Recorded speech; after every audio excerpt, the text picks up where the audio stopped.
कक्षा 12 भूगोल के छात्र के लिए ये प्रयोगात्मक भूगोल का तीसरा अध्याय है और तीसरे अध्याय में आपको आंकड़ों का आलेखी निरूपण के बारे में अध्ययन करना है।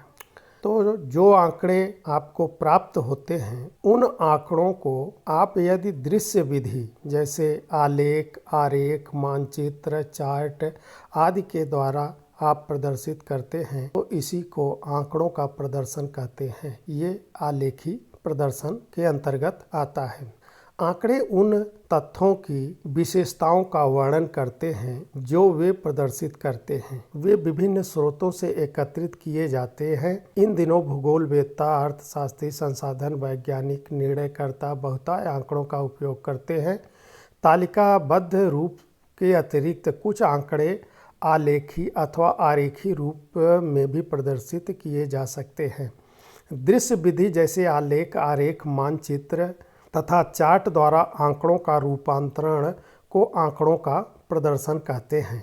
आंकड़ों के प्रस्तुतीकरण का यह रूप किसी भौगोलिक सीमा में जनसंख्या वृद्धि, वितरण, घनत्व, लिंगानुपात, आयु लिंग संयोजन, व्यावसायिक संरचना आदि के प्रतिरूपों को सहज बनाता है।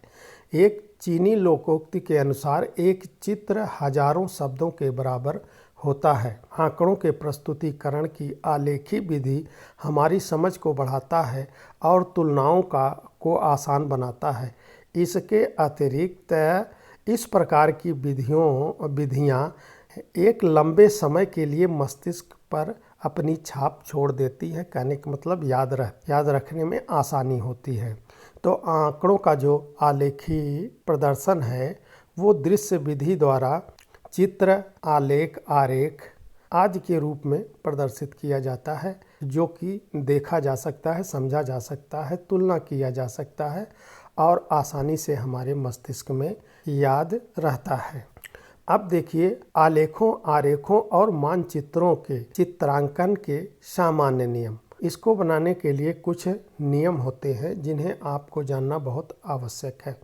पहला है कि उपयुक्त विधि का चयन, यानी जो हम आलेख बना रहे हैं, हमारे पास जो भी आंकड़े हैं उसको हम किस आरेख पर बनाएंगे और वो उचित होगा। तो इसके लिए आंकड़े विभिन्न प्रकार के विषय वस्तु जैसे तापमान, वर्षा, जनसंख्या वृद्धि एवं वितरण, विभिन्न उपयोगी वस्तुओं के उत्पादन, वितरण और व्यापार आदि को प्रस्तुत करते हैं। आंकड़ों के इन विशेषताओं को उपयुक्त आलेखी विधि द्वारा उपयुक्त ढंग से प्रदर्शित करने की आवश्यकता होती है। अब उदाहरण के लिए विभिन्न देश या राज्य के लिए तापमान और विभिन्न समयावधि के बीच जनसंख्या वृद्धि से संबंधित आंकड़े रेखा ग्राफ द्वारा सबसे अच्छे रूप से प्रदर्शित किए जा सकते हैं। इसी तरह दंड आरेख वर्षा और उपयोगी वस्तुओं के उत्पादन दर्शाने के लिए सर्वाधिक उपयुक्त होते हैं। जनसंख्या वितरण मानव एवं पशु दोनों अथवा फसल उत्पादन क्षेत्रों का वितरण बिंदु मानचित्र द्वारा और जनसंख्या घनत्व वर्णमात्री मानचित्र द्वारा अनुकूलता से प्रदर्शित किए जा सकते हैं। तो इसका मतलब ये हुआ कि देखिए कुछ चीज़ें होती हैं जैसे तापमान और विभिन्न समय अवधि के बीच जनसंख्या की वृद्धि जो है उसे हम रेखा ग्राफ से आसानी से प्रदर्शित कर लेंगे।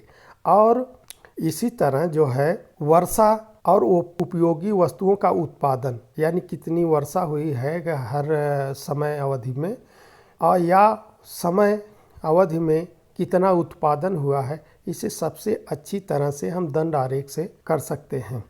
दंड आरेख से ही हम इसे प्रदर्शित कर सकते हैं। लेकिन अगर वितरण मानचित्र है, वितरण मानचित्र में जैसे जनसंख्या का वितरण हुआ, मानव या पशु दोनों अथवा फसल का उत्पादन क्षेत्र का वितरण है, तो इसे हम बिंदु विधि या बिंदु मानचित्र या डॉट मेथड से हम प्रदर्शित कर सकते हैं। लेकिन जनसंख्या घनत्व को दर्शाने के लिए हमें सबसे उपयुक्त जो आलेख होगा वो होगा वर्णमात्री मानचित्र। अब इन सबको आगे हम पढ़ेंगे।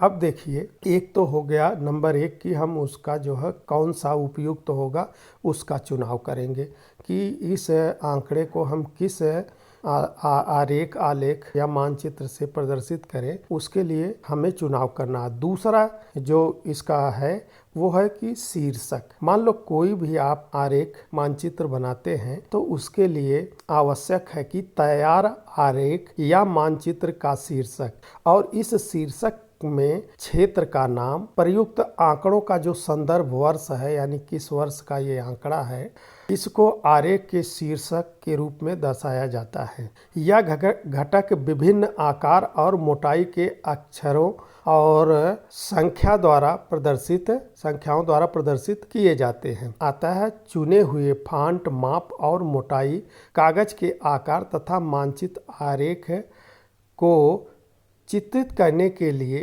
प्रयुक्त स्थान में एक आकर्षक दृश्य देने में सक्षम हो।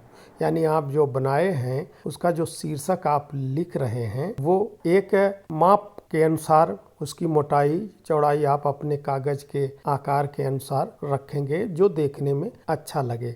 इसके अतिरिक्त उसका स्थान निर्धारण भी महत्व रखता है।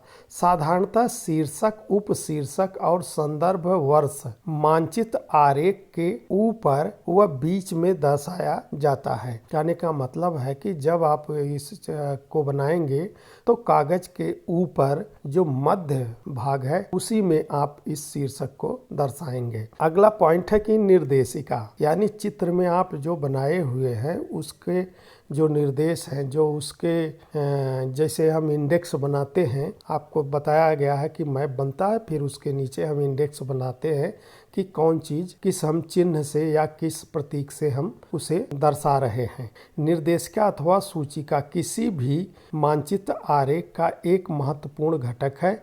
यह मानचित्र और चित्र में उपयोग किए गए रंगों, छाया, प्रतीकों, चिन्हों की व्याख्या करता है।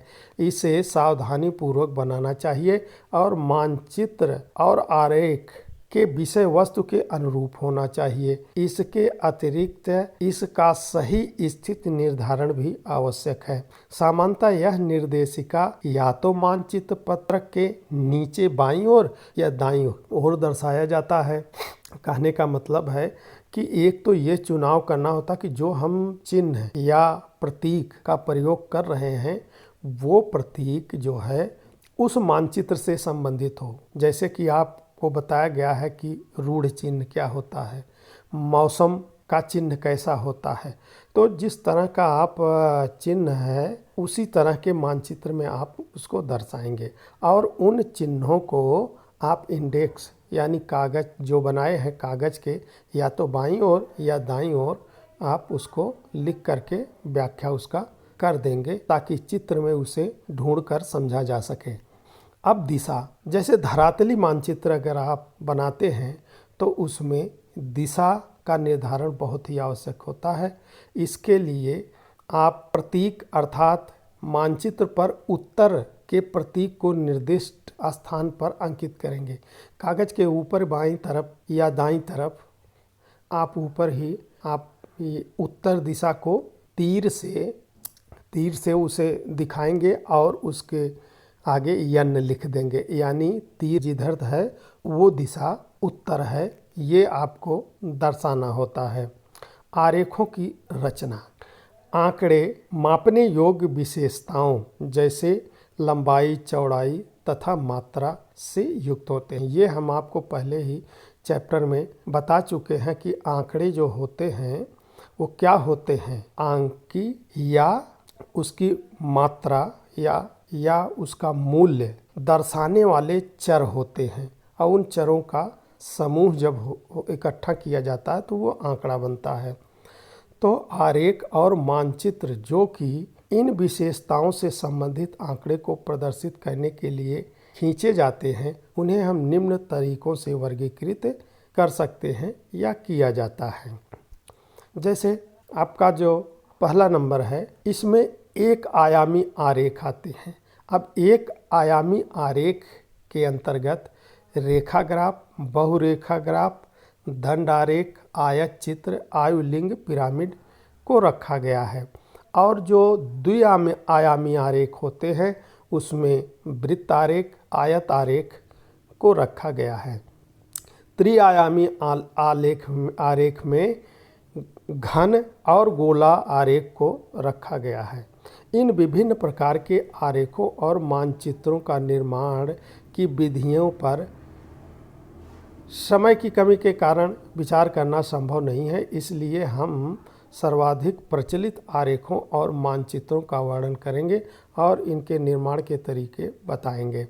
कहने का मतलब बहुत सारे आरेख हैं, तो आपके कक्षा के अनुसार ये सारे उपयोगी नहीं हैं। जो उपयोगी आरेख हैं वो आरेख आपको हम बताएंगे, जिसमें से रेखाग्राफ, दंड आरेख, वृत्त आरेख, पवन आरेख या प्रवास चित्र का अध्ययन हम लोग करेंगे। अब आइए सबसे पहले हम रेखाग्राफ के बारे में अध्ययन करते हैं। अब रेखाग्राफ बनाने के लिए हमें आंकड़ों की आवश्यकता होगी, जो कि आपके सामने एक आंकड़ा दिया गया है, जो भारत में जनसंख्या वृद्धि का आंकड़ा है, जो वर्षवार आपको दिया गया है। अब इन आंकड़ों के आधार पर हमें रेखाग्राफ की रचना करनी है। अब आप आइए देखिए रेखाग्राफ बनता कैसे है। तो हम ग्राफ पेपर पर एक क्षैतिज रेखा जो है हम लेंगे। जैसे एक क्षैतिज रेखा हमने इसको x ले लिया और एक खड़ी रेखा ऊर्ध्वाधर रेखा y हमने ले लिया। ये ग्राफ पेपर है। अब हमें देखना है कि कितना है हमारी जनसंख्या वृद्धि मैक्सिमम। तो मैक्सिमम हमारी जो जनसंख्या वृद्धि दिख रही है वो 2.22 है। तो हम 2.5 तक पैमाना बनाएंगे ताकि सारे आंकड़े इसके अंतर्गत आ जाएं। तो यहाँ हम 0 ले लेंगे और नीचे हम माइनस वाला बना लेंगे और ऊपर सब प्लस वाला। हम आधे आधे अंक के अंतराल पर हम इस पैमाने को लेते हैं, जो कि जनसंख्या वृद्धि को दर्शाएगा। जैसे 0 से 0.5, 0.5 से 1, 1 से 1.5, 1.5 से 2, 2 से 2.5, यानी आधे आधे के अंतर पर हमने इसको बना लिया।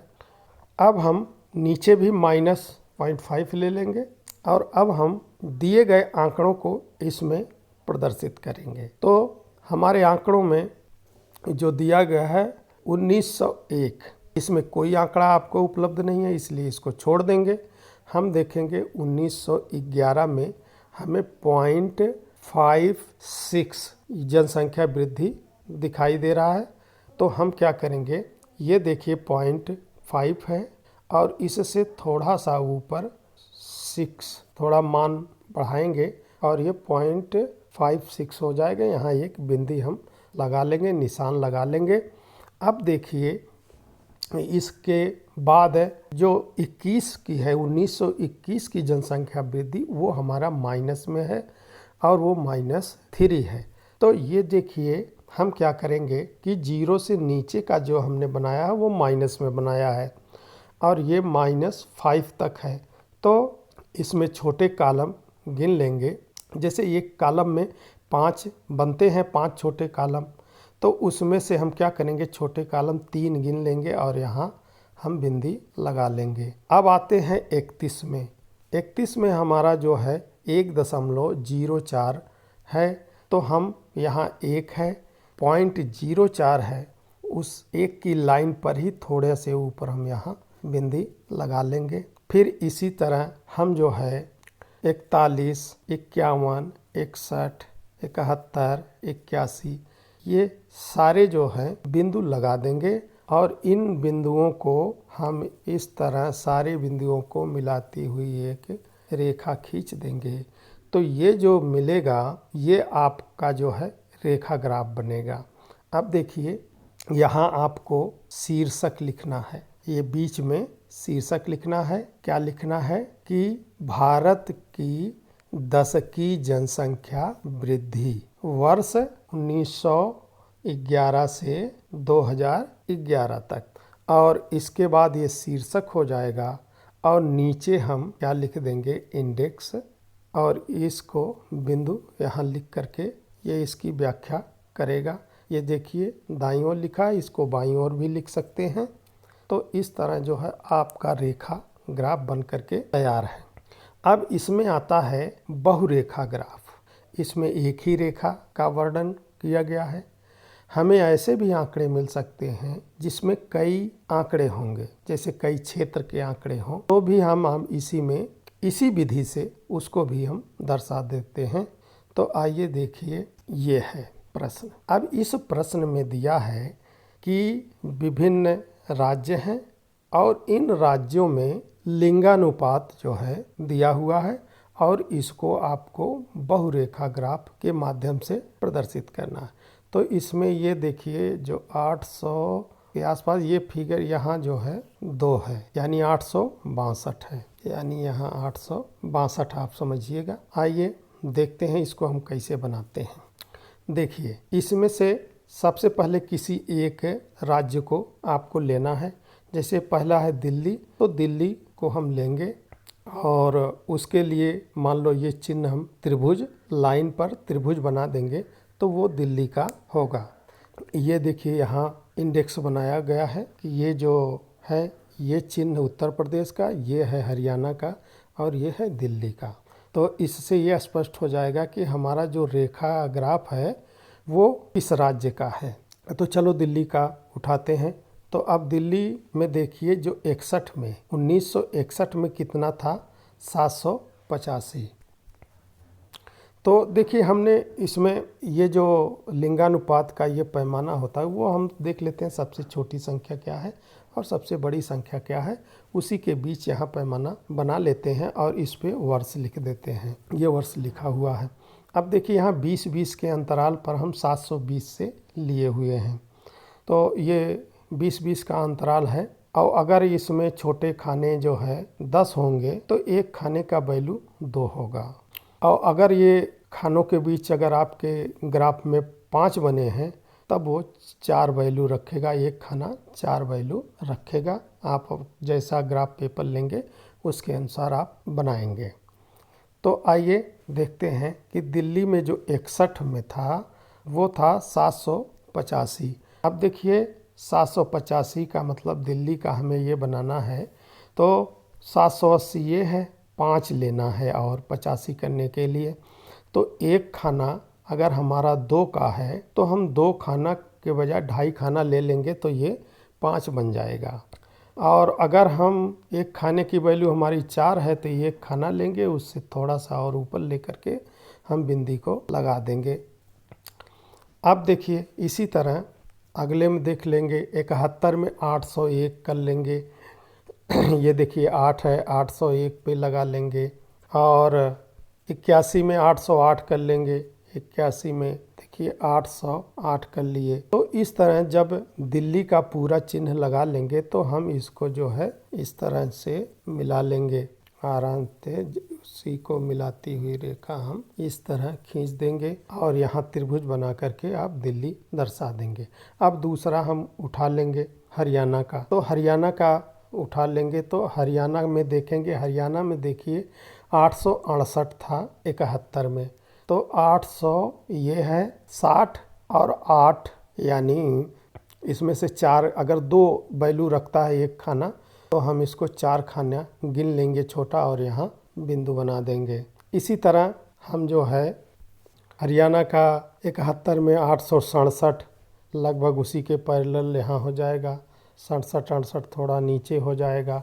फिर हम लेंगे 870, तो 870 हमने ये 60 और 80 के बीच यानी बिल्कुल मध्य में 70 हो जाएगा। और 70 के बाद फिर 862 है तो 862 हो जाएगा।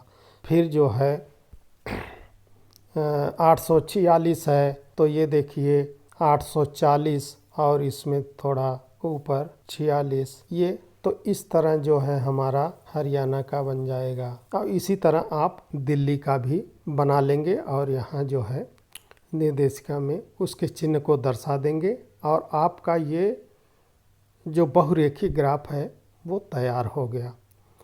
और इस वीडियो में बस इतना ही। आगे का जो है अगली वीडियो में आपके सामने लाया जाएगा। तब तक आप इसको अपने अभ्यास पुस्तिका पर अभ्यास करें। बनाने के लिए और रिकॉर्ड को तैयार करें।